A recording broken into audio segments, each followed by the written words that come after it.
자, 베드로 사도는 지금 이제 그 당시에 이제 성도들에게 어떻게 보면은 이 베드로전서나 베드로 후서는 베드로의 그 유언서라고 보면 돼요. 유언서. 그래서 베드로가 이제 자기가 하나님의 부르심을 받아 이제 곧 있으면 주님 곁으로 가는데, 이제 남아있는 이 교회, 남아있는 우리 성도들이 어떻게 그리스도를 믿는 믿음을 잘 간직하기를 바라는 그런 참 아버지의 심정을 가지고 이 서신을 지금 띄운 겁니다. 그러면서 너희는 마지막 때, 이 마지막 때는 언제를 얘기하겠습니까? 예수님께서 오신 그 때가 이제 마지막 때예요. 그러니까 우리의 이 신약의 이 복음이 결국은 구약을 거쳐서 마지막 때 이제 하나님께서 이제 이 땅에 있는 사람들을 구원하기 위해서 이제 보낸 하나님의 이제 복음의 소식인데, 마지막 때라고 했으니까 이제 베드로가 마지막 때라고 하는 그 시기와 지금 우리가 살고 있는 시기도 한 2000년이 지금 갭이 있는데, 그러나 하나님 앞에서는 하루가 1000년이 같고 1000년이 하루 같다는 이 말씀에 의하면 하나님 편에서는 이 시간의 의미는 없는 거예요. 하나님 편에서는 시간의 의미가 없어요. 그러니까 우리 편에서는 시간의 의미가 있지만 하나님 편에서는 시간의 의미가 없기 때문에 우리가 이런 마지막 때라는 이런 말씀 자꾸 들을 때마다 맨날 마지막 때라고 하는데 도대체 언제까지 마지막 때라는 거야? 이제 그런 의문을 들 때마다 하나님 편에서 시간의 의미가 없는 거예요. 그러니까 하나님은 시간에 매이지 않는 분이기 때문에, 하나님은 우리가 지금 이렇게 2000년이다, 하나님은 그게 없어요. 그러니까 우리 하나님께서는 정말 예수님이 보내시는 그 시점이 정말 마지막이니까 바로 이 땅에 있는 하나님의 선민 택한 자들이 마지막이라는 걸 너희가 꼭 염두에 두고 살아라 하는 그 의미예요.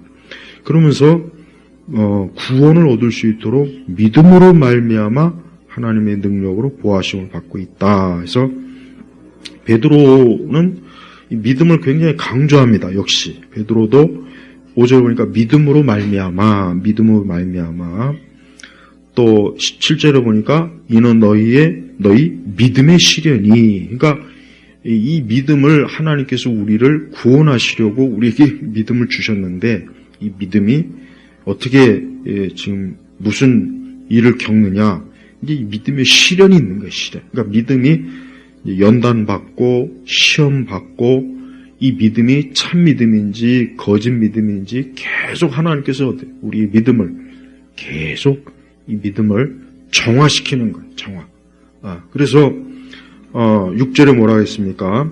그러므로 너희는 여러 가지 시험 때문에 잠깐 근심하게 되었으나, 그러니까 여러 가지 시험.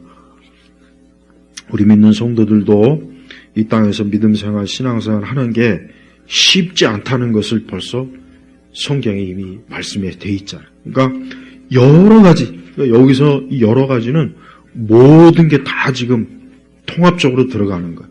우리의 영적인 문제, 육신의 문제, 우리의 현세의 많은 겪는 그런 것들이 우리의 믿음을 계속 어때요? 마치 불로 연단하는 것처럼 우리 믿음을 순전한 믿음으로, 우리가 불순물이 없는 그런 믿음으로 계속 하나님께서 어떻게 해요? 지금 이 믿음을 자꾸 어때요? 지금 새롭게 하는 거예요. 그러나 7절에 나와 있는 것처럼 이는 너희 믿음의 시련이 불로 단련하지만, 그래서 불이 뭐겠습니까? 아까 말하는 것처럼 여러 가지 시험이에요. 그러니까 어떻게 믿음이 불로 단련되냐? 여러 가지 시험으로 단련이 되는 거예요. 여러 가지 시험으로 우리가 그 시험을 당할 때, 어려움을 당할 때는 제일 중요한 게 뭐가 부딪힙니까? 우선 첫째, 하나님이 살아계신가? 하나님이 이걸 어떻게 하실까? 또 하나님께서 정말 나와 함께 하시나? 진짜 하나님이 나를 도우시나? 이게 믿음의 시련이에요. 그러니까 우리가 믿음 생활이 좀 어렵다, 힘들다는 것을 이상하게 생각할 필요도 없고, 나만 그런 게 아니에요. 다른 성도들도 다 그래요. 다른 성도들도 믿음의 시련을 다 겪으니까 나만 이런가? 그런 생각 하지 말고, 아, 나도 이 믿음의 시련을 겪고 있구나. 그래서 이게 어려움이 오면은, 야, 이게 바로 성경에 말씀한 것처럼 이게 불로 지금 단련하는구나. 그래서 내가 계속 정금과 같은 믿음, 시편에 보니까 순금, 아주 불순물이 없는 그 순금과 같은 믿음으로 하나님께서 계속 나를 이렇게 맞아요, 온전케 하는 거예요. 그래서 성도는 확실히 그 믿음의 차이가 있어요.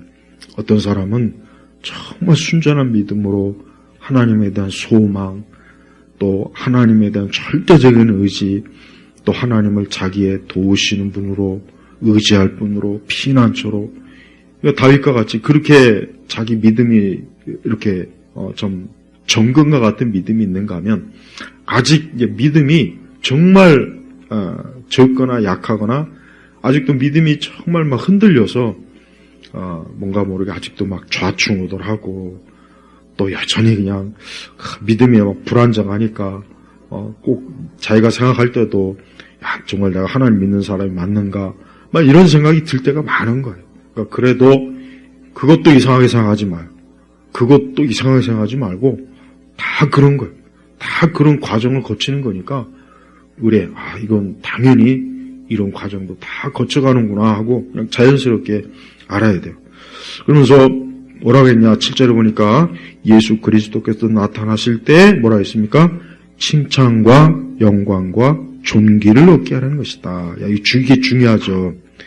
예수님께서 나타나실 때 한번 생각해 보십시오. 우리가 지금 아직 보지는 못하지만 우리가 예수님을 믿고 또 예수님이 살아계시다는 것을 생각하고 믿고 예수님께 기도하고 예배도 드리고 지금 그러잖아요. 그런데 그분이 정말 나타날 때, 그분이 내 앞에 나타날 때 우리 주님이 직접 우리에게 뭐랍니까? 칭찬, 영광, 존귀를 얻게 하라는 것이다. 그러니까 이 베드로는 어떤 사람입니까? 베드로는 직접 예수님과 3년을 같이 예수님과 함께 동거동락했단 말이에요. 그러니까 그러니까 3년 동안 예수님을 옆에서 그냥 밤이나 낮이나 진짜 또 심지어는 물론 베드로가 좀 예수님 부인하긴 했지만 예수님이 십자가에서 저기 그 빌라도의 재판에서 재판받고 고난받는 그것까지도 베드로는 다 목격했어요. 다 목격했다고. 그러니까 이 베드로는 예수님을 부정할 수가 없는 거예요.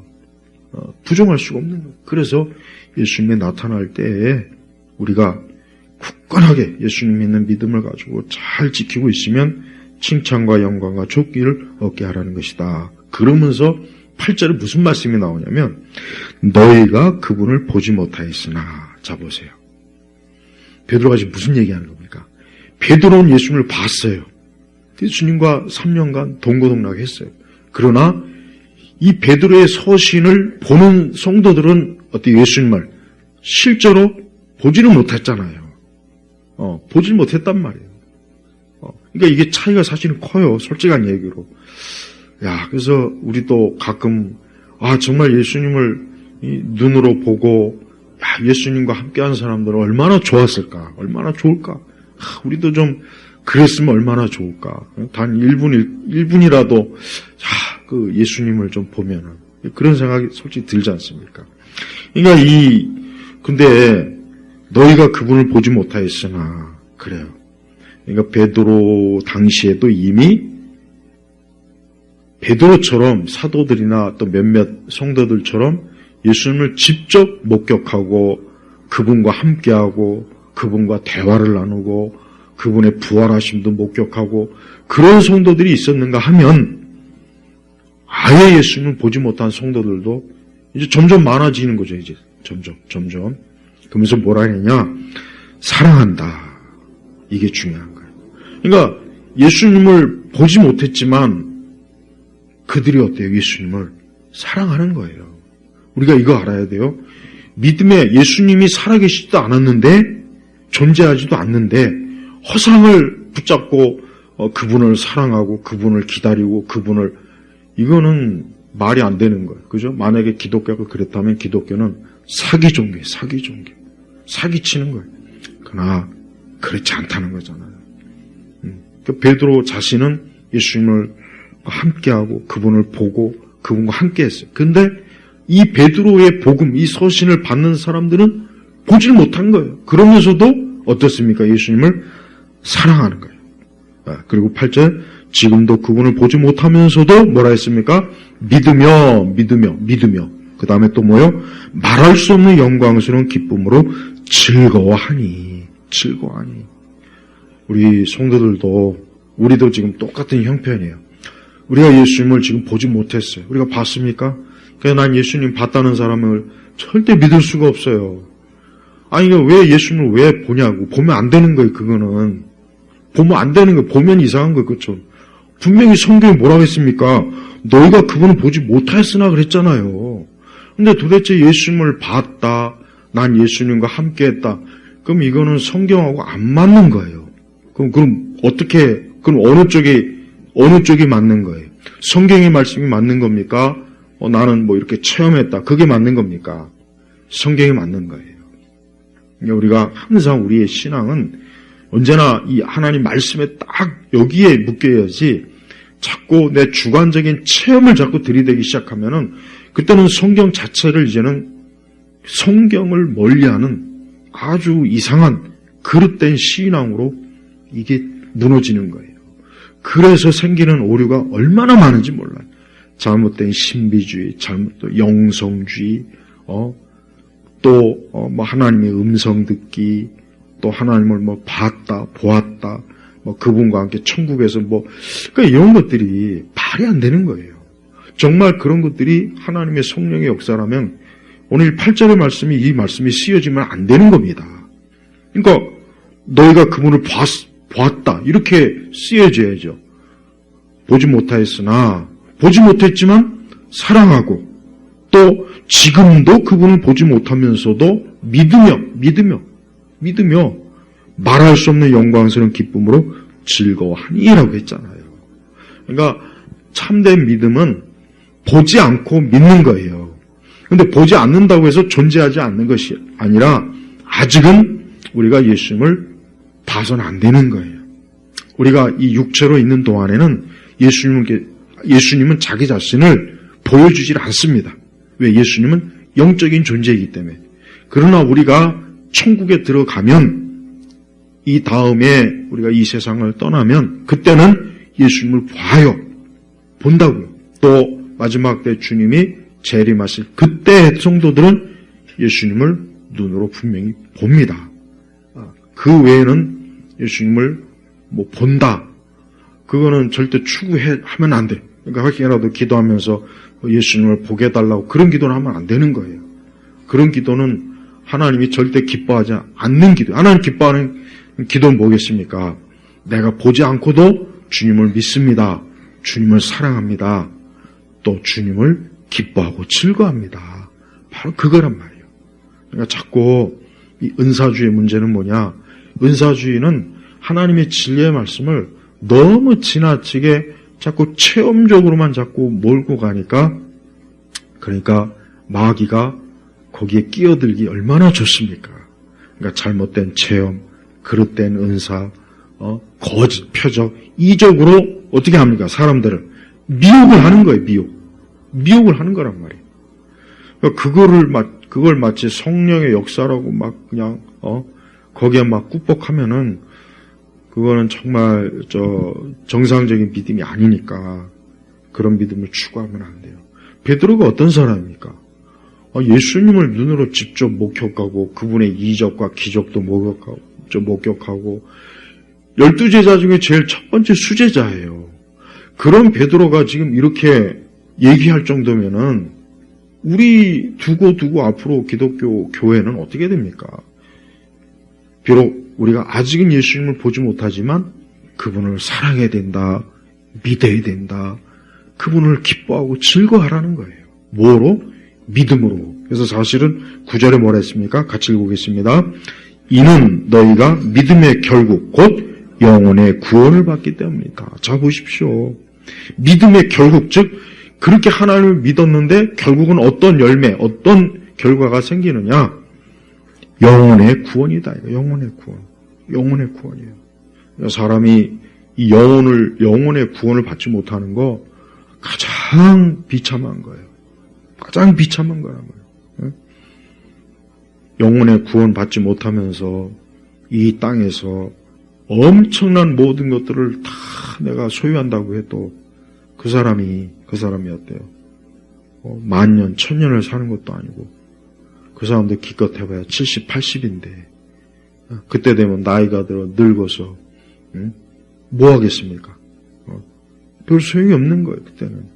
근데 우리가 영혼이 구원받았다면은 이제 우리 앞에는 영원한 생명이 있고 영생의 삶이 있고 영원한 기쁨과 즐거움이 영원히 우리 앞에 있는 거예요. 얼마나 좋습니까? 이 성도들은 가장 큰 하나님의 소망과 기쁨을 얻은 사람. 이 성도는 항상 내 영혼이 구원받았다 하는 믿음을 가지고 있고 우리 예수님이 살아계신다 하는 믿음을 가져야 되고 또 그 살아계신 예수님이 내가 그분을 보지 못하지만 그분은 나와 함께 하시고 나도 예수님과 함께 한다 하는 이 믿음. 이 믿음의 결국이 뭐냐? 결국 영혼의 구원. 영혼의 구원. 영혼이 구원받지 못한 사람은 가장 비참하고 가장 무서운 인생을 그냥 살다가 끝낸 거예요. 기독교는 영혼 구원에 대해서 많이 얘기해야 돼요. 많이 말씀으로 얘기하고 또 성도들이 매일매일 영혼 구원에 대한 말씀을 많이 듣고 또 지금 내가 내 육신에 있지만 내 속에 내 영혼을 우리 예수님께서 구원하셔서 내가 영생에 이르고 내가 구원에 이른다는 이 믿음을 가지고 사는 게 이게 얼마나 큰 위로가 되고 평안함이 주고 안전을 준단 말이야, 안전. 근데 영혼을 구원받지 못한 사람은 그 사람은 지금 멸망의 자리로 가서 영원한 어둠 속에서 지금 갇혀 있다가 이 다음에 주님이 재림하시고 마지막 최후의 심판 때 그때 이제 영원한 지옥의 형벌의 장소로 그때 가는 거예요. 그러니까 우리 성도들이 이 영혼의 구원에 대해서 이거는 아무리 강조해도 이건 부족함이 없어요. 그래서 교회는 뭐 하는 것입니까? 영혼을 구원하는 것이에요. 그러니까 이 마귀와 사단이 교회가 그 일을 못하게 하려고 회방하지 않습니까? 그 회방은 여러 가지. 마귀는 교회를 회방하는 방식이 수백, 수천 가지도 넘어요. 한번 생각해 보시죠. 에덴 동산 그때부터 이 마귀가 어떻게 하면 이 하나님의 구속 사역을 회방할까? 그 수천 년 동안 우리보다 훨씬 지혜롭고 똑똑한 마귀가 얼마나 많은 연구를 했겠으며 얼마나 많은 것들을 고안했겠어요. 근데 그게 너무나 또 효과적이에요. 성령 하나님께서 보호하지 않았으면은 마귀를 절대 우리가 절대 못 이깁니다. 절대 우리의 지혜로는 마귀 발 뒤꿈치도 못 따라가요. 그러니까 우리는 어떻게 해야 됩니까? 오직 이 성경의 이 말씀에 딱 아주 그대로 이 성경의 말씀에 딱 있어야 우리가 안전을 얻을 수 있는 거예요. 그래서 사람이 이 예수님을 믿는 그 순간에 딱 영혼 구원이 이렇게 되는데 그걸 그렇게 이 좋은 걸 왜 그렇게 사람들이 싫어하고 그걸 거부하고 그래서 잠시 그저 세상에서 그 잠깐의 즐거움, 그 잠깐의 편안함, 그 잠깐의 그거 있잖아요. 잠깐이요. 물론 뭐 길게 느껴지긴 하죠, 솔직히. 그렇지만은 그 잠깐을 그냥 그걸 그리스도를 위해서 쓰지 못하고 그러다가 나중에 영원한 것을 그렇게 잃어버리느니 그게 무슨 그 말도 안 되는 일이지 않습니까? 우리 성도들이 주님을 위해서 쓰는 우리의 삶과 시간을 절대 아깝다고 여기지 마시고 또 하나님께서 우리를 구원하실 때는 너무나 좋은 하나님의 그 유업, 하나님의 나라를 우리에게 주실 거란 말이에요. 그 엄청난 좋은 것을 우리 앞에 이렇게 딱 있으니까 절대 이 세상이 좋아서 세상으로 달려가는 그런 어리석은 그 길로 가지 말고 앞을 향해서 계속 우리가 믿음으로 전진하는 거예요. 그래서 우리 성도들은 이 영혼 구원만큼 중요한 게 없다는 거, 영혼 구원이 가장 중요하다는 것. 또 지금 내가 영혼이 구원받은 사람이라면 그 사람은 이제 더 이상 성취할 게 없어요. 더 이상 그 사람은 그보다 더 큰 어떤 축복은 없는 거예요. 가장 하나님께서 그 아들 예수님을 주셨는데 뭘 더 좋겠습니까? 그러니까 항상 나는 그리스도 안에서 이제 모든 것을 하나님께서 주셨고 얻었다. 나는 기쁨이고. 그래서 여기 말씀처럼 기쁨으로 즐거워하니. 우리 세대에 교회를 다니는 분들이 안타까운 건 확실히 교회를 다녀도 이 다른 기쁨이나 즐거움을 자꾸 추구하는 분들이 많아요. 그게 왜 그럴까요? 그건 구원받지 못해서 그런 거예요. 구원받지 못했으니까 그런 거예요. 다른 거 없어요. 구원받지 못했으니까 다른 기쁨과 즐거움에 자꾸 빠지려고 하는 거 아니겠습니까? 그러니까 구원받은 사람은 분명히 그 자체로 기쁨과 즐거움으로 막 누리면서 우리가 이 힘든 이 땅, 이 광야의 이 길을 잘 걸어갈 수 있어요. 그러니까 우리 예일교회 성도님들 오늘도 그리스도께서 나타나실 때 우리에게 칭찬과 영광과 존귀를 우리께 주실 거란 믿음을 가지고 믿음을 항상 굳건하게 가지시길 바랍니다. 자, 기도하겠습니다. 하나님 아버지 감사합니다. 이 시간에 또 이 베드로전서의 오늘 말씀을 계시하신 성령 하나님, 오늘 이 말씀이 우리 온 성도들에게 그 심령에 그대로 이 말씀의 씨앗이 뿌려져서 앞으로 많은 열매를 맺게 해주시고 주 안에서 기뻐하고 즐거워하고 또 믿음의 시련이 있어도 잘 이겨낼 수 있도록 주께서 단단히 붙잡아 주시옵소서. 감사드리며 우리 주 예수 그리스도의 이름으로 기도 올렸습니다. 아멘.